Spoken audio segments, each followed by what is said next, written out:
जकरिया 9:12 सचमुच एक पूर्णता, प्रशंसनीय, अद्भुत, आश्चर्यजनक वचन है और ऐसा जिसे मैंने असल में 1-2 वर्ष पहले कभी नहीं देखा था। देखिए उसमें क्या लिखा है। हे आशा धरे बंदियों, सुरक्षा और समृद्धि की गढ़ की ओर फिरो। मैं आज ही बताता हूं कि मैं तुमको बदले में दूना सुख दूंगा। वाह, ये बहुत ही बढ़िया वचन है। वाह, मेरे कष्टों के बदले दूना। मुझे ये प्यारा है। बाइबल में केवल वही इकलौता वचन नहीं है जहां परमेश्वर ने लोगों को दुगना देने का वादा किया है उसके लिए जो उन्होंने अतीत में सहन किया होगा, पर उसका एक हिस्सा है जो केवल हम ही कर सकते हैं और वो यह है कि हमें एक ऐसा रुख रखना है जो परमेश्वर को हमारे जीवन में काम करने दे। परमेश्वर नकारात्मक रुख द्वारा काम नहीं करते। परमेश्वर आत्मदया के रुख द्वारा काम नहीं करते। न सबको अपना देनदार समझने के रुख के साथ। वे आलसी रुख द्वारा काम नहीं करते। वे एक निष्क्रिय रुख के द्वारा काम नहीं करते। परमेश्वर केवल वहां काम करते हैं जहां विश्वास होता है। पर आपको विश्वास से पहले आशा करनी है और आशा करना दरअसल एक महत्वपूर्ण सकारात्मक रुख होता है। वो एक आशापूर्ण दृष्टिकोण है कि कुछ अच्छा होने वाला है आपके जीवन में, कुछ अच्छा होने वाला है मेरे साथ। मुझे आशा धरे बंदियों प्यारा है। आशा धरे बंदियों, आशा धरे बंदियों। यदि आप कल्पना करेंगे कि यहां ऊपर एक जेल की कोठरी है जिसकी चारों ओर सलाखें हों और उस पर एक तख्ती लगी हो जिस पर आशा लिखा हो और उससे कोई बाहर न निकल सकता हो। दूसरे शब्दों में, हमें आशा में ऐसे बंधे होना चाहिए। हमारा इतना ऐसा रुख होना चाहिए कि परमेश्वर वो बदल सकते हैं जिसे बदलने की आवश्यकता है, कि हम वो कर सकते हैं जो करने की आवश्यकता है, कि ऐसी कोई परिस्थिति नहीं है जिससे निपटना परमेश्वर के लिए कठिन होगा। यदि हमारा होगा वैसा दृढ़ अटल रुख और हम उस पर डटे रहेंगे, लगातार डटे रहेंगे, तो मैं आज आपको बताना चाहती हूं कि आपके लिए असंभव होगा जीवन में एक विजेता न बनना।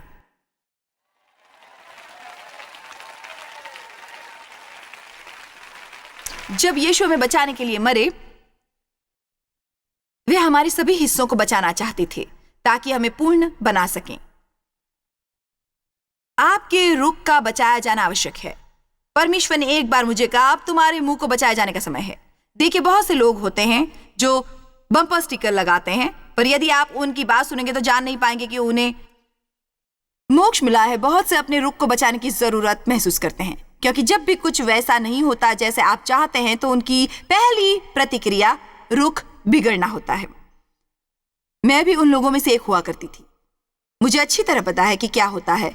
हमें वो नहीं मिलता जो हम चाहते हैं। हमारी भावनाएं भड़कती हैं और वो करने की बजाय जो वचन सिखाता है, हम भावनाओं का अनुसरण करते हैं। हम गलत सोचते हैं और उसके बाद हमारे विचार हमारे मुंह से निकलते हैं। हमें ये समझना है कि जीवन और मृत्यु की शक्ति होती है जीभ में। हम चाहें ये लाखों बार सुनते हैं।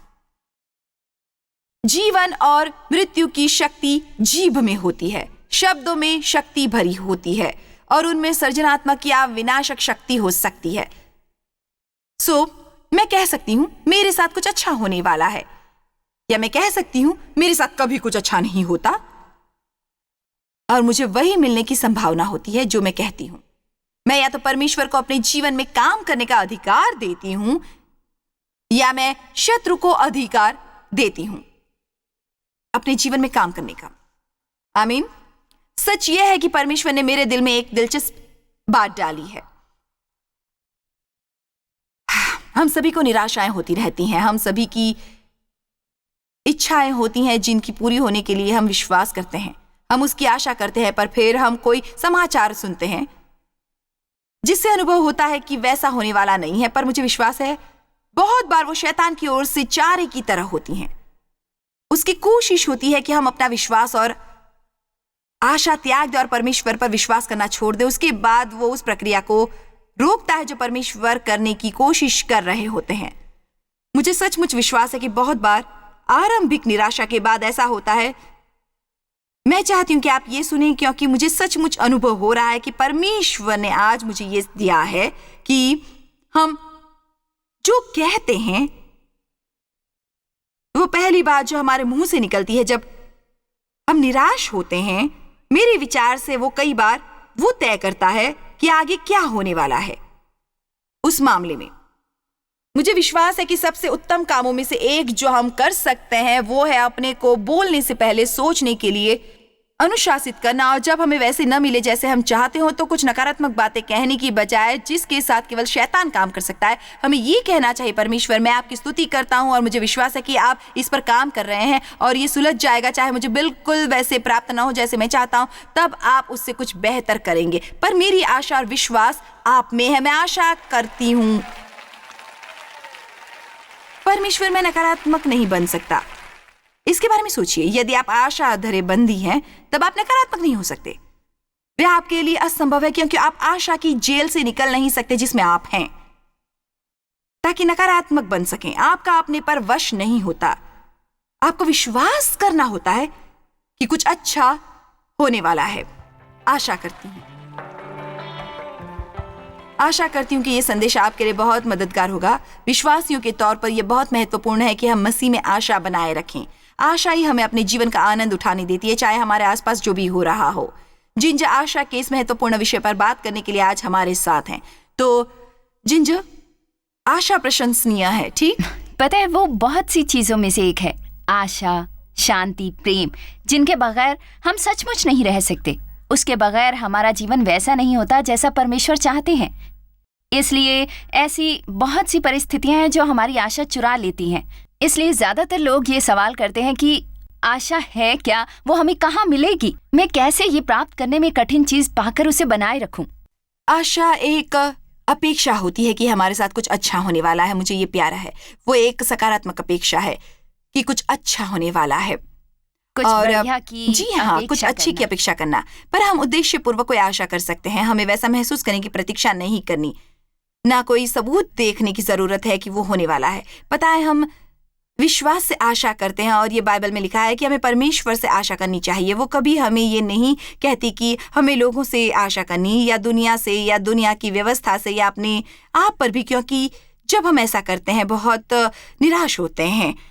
शैतान बिल्कुल यही चाहता है। वो नहीं चाहता है कि हमें कोई आशा मिले। मुझे हमेशा ये कहना अच्छा लगता है कि आशा विश्वास की सहायक होती है। दरअसल हम ये भी कह सकते हैं कि आशा केवल एक सकारात्मक रुख होता है। यदि हम इसे सचमुच सरल बनाना चाहें तो कह सकते हैं आशा एक सकारात्मक रुख होता है। और जब आपका वैसा सकारात्मक रुख होता है तब आपके मुंह से हमेशा सकारात्मक बातें निकलती हैं। पता है, आज बहुत लोग दोष देखते हैं। वो कहते हैं सब कुछ बुरा है, कुछ अच्छा होने वाला नहीं है, और दुनिया का सचमुच बुरा हाल है, और वो दुष्ट लोगों से भरी है। देखिए, दुनिया में बहुत सी समस्याएं हैं, पर मसीह दुनिया में है, और वे हमारी आशा हैं। और परमेश्वर की सचमुच एक योजना है, और हमें अपना हिस्सा करना चाहिए, और परमेश्वर अपना हिस्सा करेंगे। मुझे हमेशा इसे इस तरह देखना प्यारा लगता है कि यदि ऐसा हो कि मेरे पास धरती पर जीने के लिए 3 वर्ष बचे हों, मेरे लिए आशा पूर्ण रहना अच्छा होगा, क्योंकि उससे मुझे उनका आनंद मिलेगा, और वो कहीं से बेहतर साबित होगा बैठे रहकर उस चीज से डरने की बजाय। जी, बहुत बेहतर।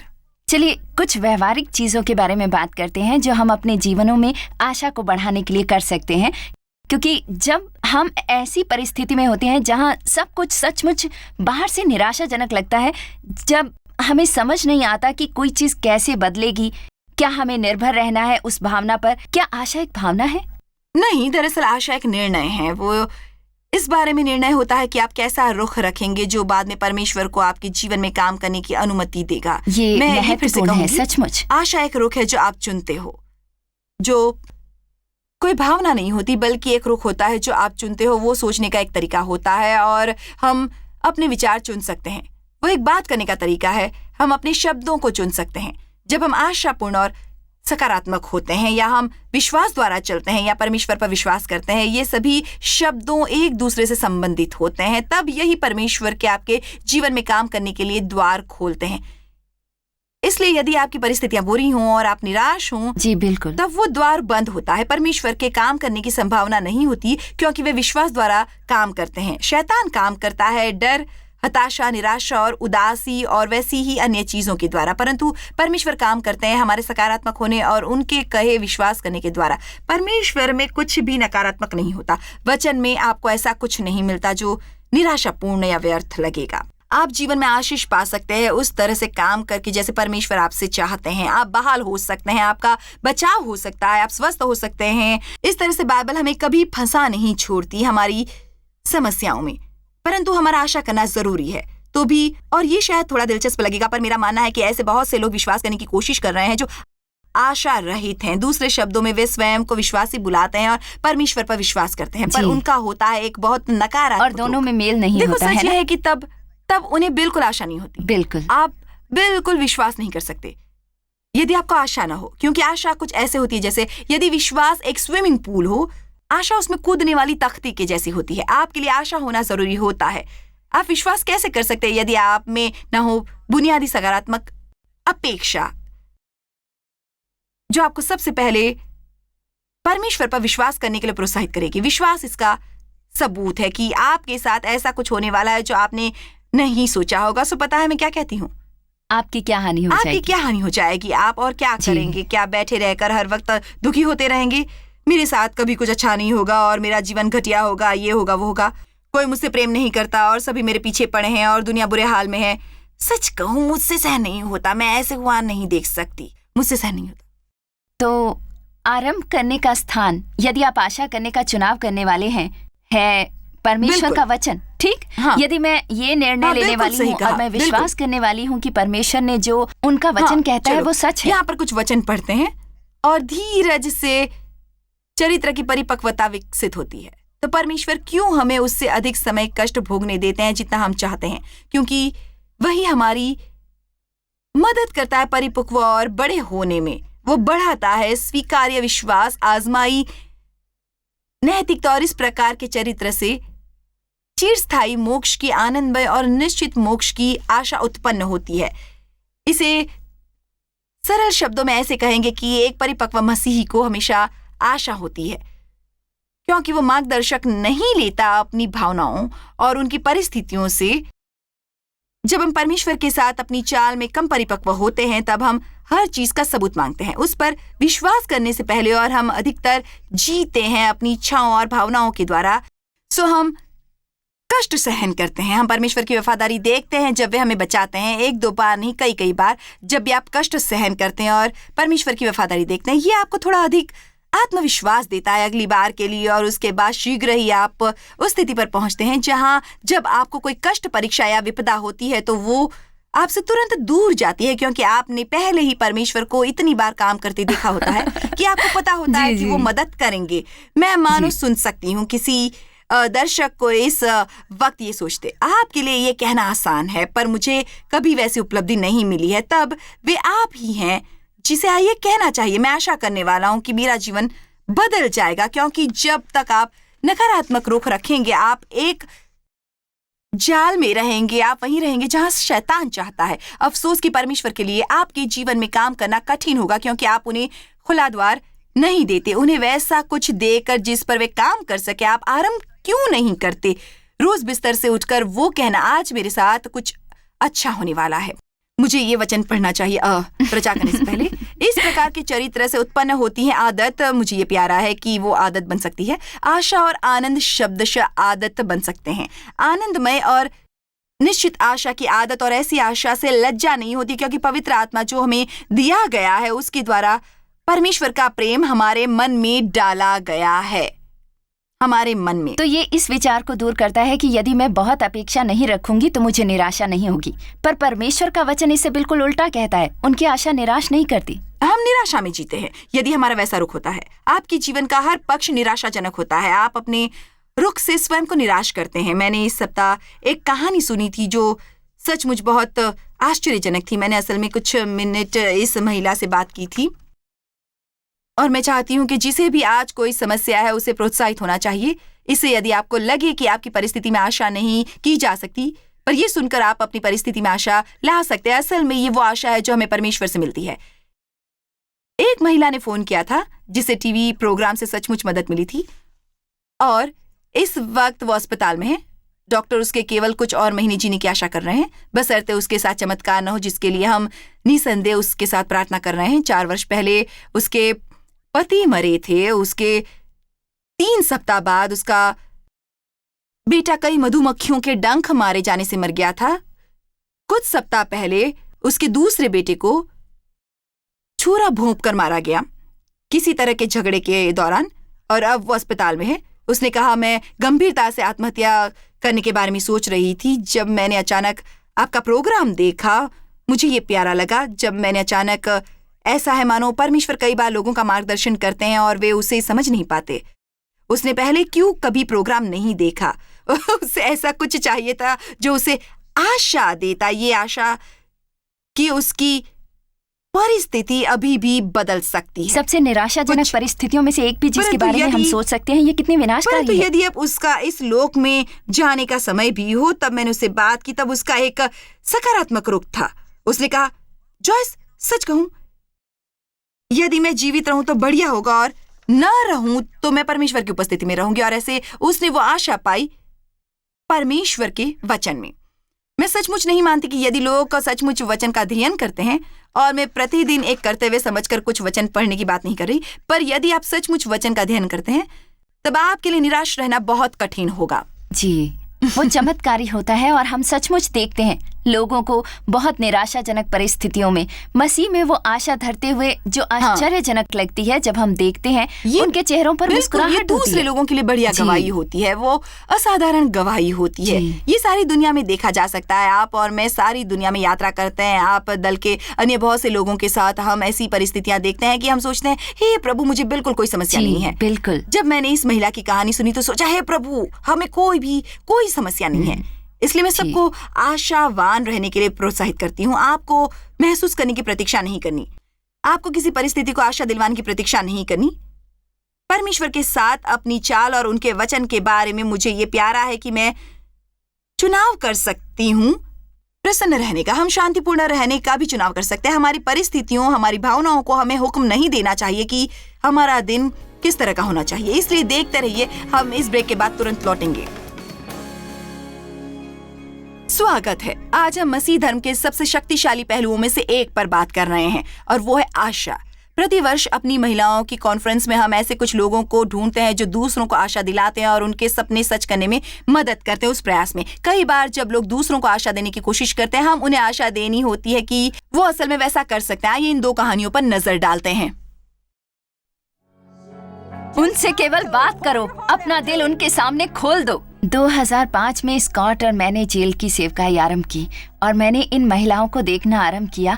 फिर और फिर से उनका वहाँ की सेवकाई द्वारा उद्धार होता, और उसके कुछ समय बाद हम उन्हें दोबारा जेल में देखते। एक दिन अचानक मुझे अनुभव हुआ मानो प्रभु ने कहा हो, मैं तुम्हें एक घर दे रहा हूँ इन लड़कियों को रखने के लिए, और मैं चाहता हूँ कि तुम उसे द होप सेंटर बुलाओ, क्योंकि उन्हें आशा की जरूरत है कि वे बदल सकती हैं इस बेहतर तरीके से।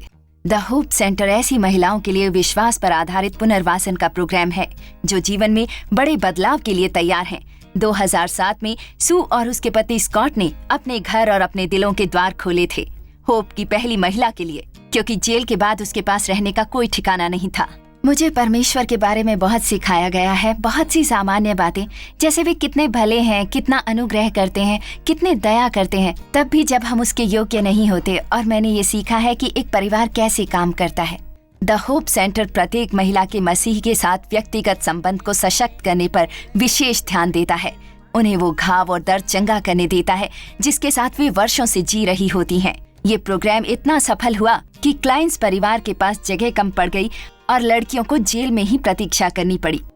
मेरा मतलब प्रतीक्षा करना सार्थक होता है। यदि आप सचमुच मदद चाहते हैं तो प्रतीक्षा सार्थक होती है। जॉयस मायर मिनिस्ट्रीज को क्लाइंट्स परिवार के बारे में पता चला और उन्होंने क्लाइंट्स को 2010 की महिलाओं की कॉन्फ्रेंस में उनके घर का पूर्ण नवीकरण करके हैरान कर दिया। मैं सच कहती हूँ, वो बहुत भावनात्मक था और वो सचमुच बहुत आश्चर्यजनक था, और मैंने सचमुच वैसा अनुभव किया, एक सपने की तरह। उससे बहुत प्रभाव पड़ा है। ये अद्भुत है कि उससे लड़कियों को कैसी शांति मिली है, उन्हें अपने लिए स्थान मिला है। वे एक दूसरे पर नहीं पड़ी रहती, वो किसी चीज की परवाह किए बगैर अपने बिस्तर पर प्रार्थना कर सकती हैं। ये बहुत आश्चर्यजनक है जो परमेश्वर ने किया है।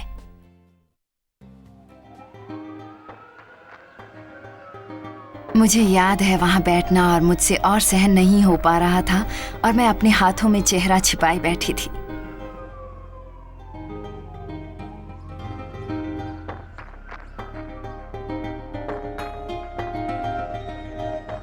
4 मई 2007, एक ऐसी रात जिसने ग्रीन्सबर्ग कैंसस के निवासियों की यादों में एक अमिट छाप छोड़ दी है। उस रात उनके शहर का 95% हिस्सा तबाह हो गया था, जिसमें the youth for Christ tin centre भी शामिल था। वो 200 मील प्रति घंटा चलने वाली हवाओं के सामने टिक नहीं सका था।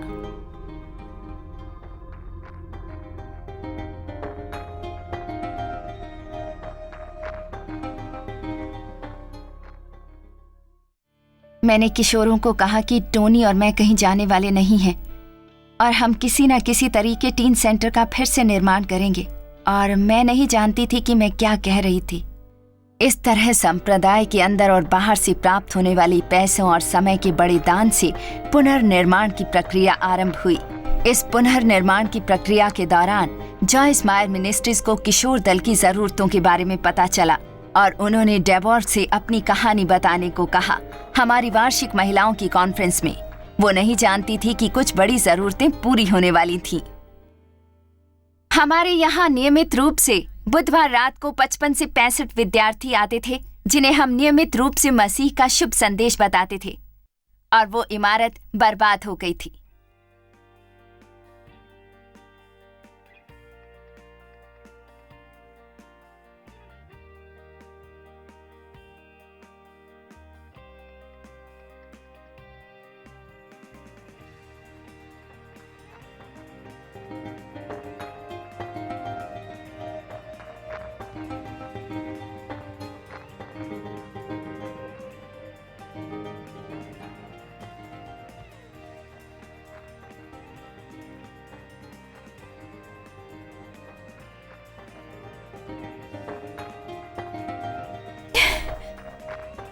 यस यस, जरा देखो मेरे पास क्या है।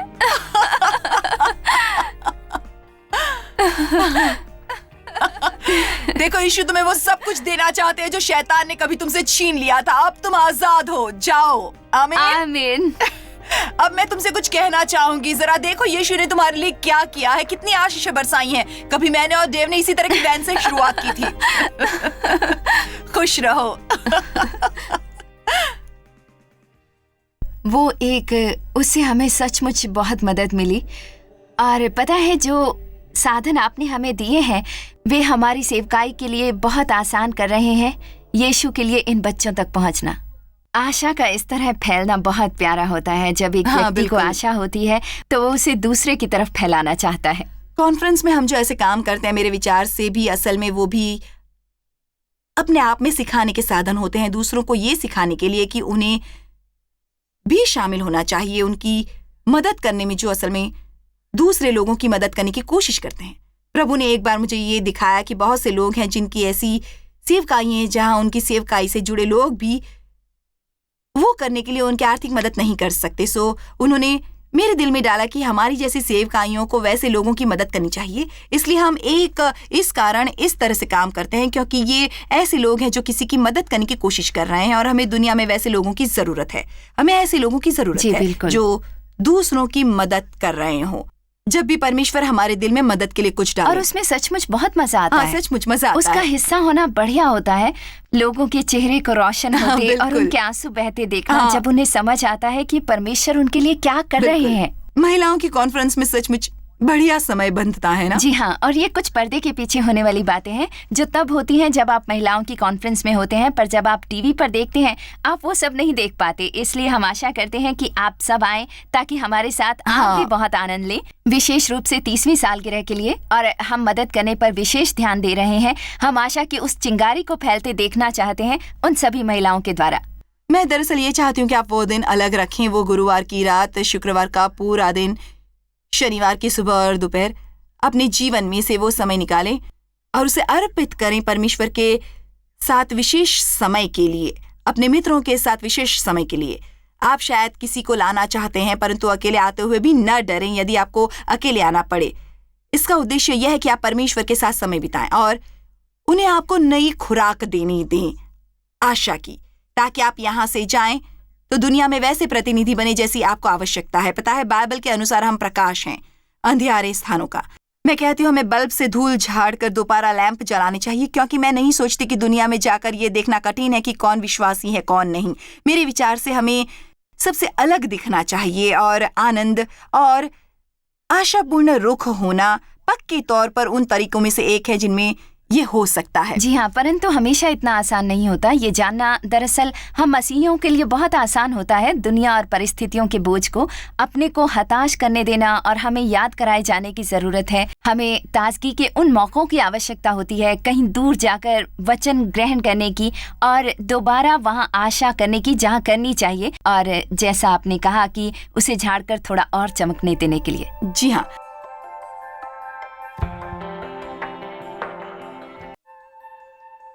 जॉय स्मायर मिनिस्ट्रीज में आप हमारे लिए कितने अहम हैं, इसका आपको अंदाजा नहीं। हम आपके आभारी हैं और हम धन्यवाद करते हैं अपने सब मित्रों और सहयोगियों का कि उन्होंने इस विश्वव्यापी सेवकाई को संभव बनाया। मिलकर हम भूखों को खिला रहे हैं, गरीबों को पहना रहे हैं और कई देशों में सुसमाचार पहुंचा रहे हैं। कृपया हमसे संपर्क करें या विजिट करें jmmindia.org पर। आज ही अपनी प्रार्थना के अनुरोध बताने के लिए, हमारे साधनों के बारे में और जानकारी और जॉयस की सभाओं का शेड्यूल जानने के लिए और हमारे सहयोगी बन जाएं दुनिया भर में मसीह का प्रेम बांटने के लिए।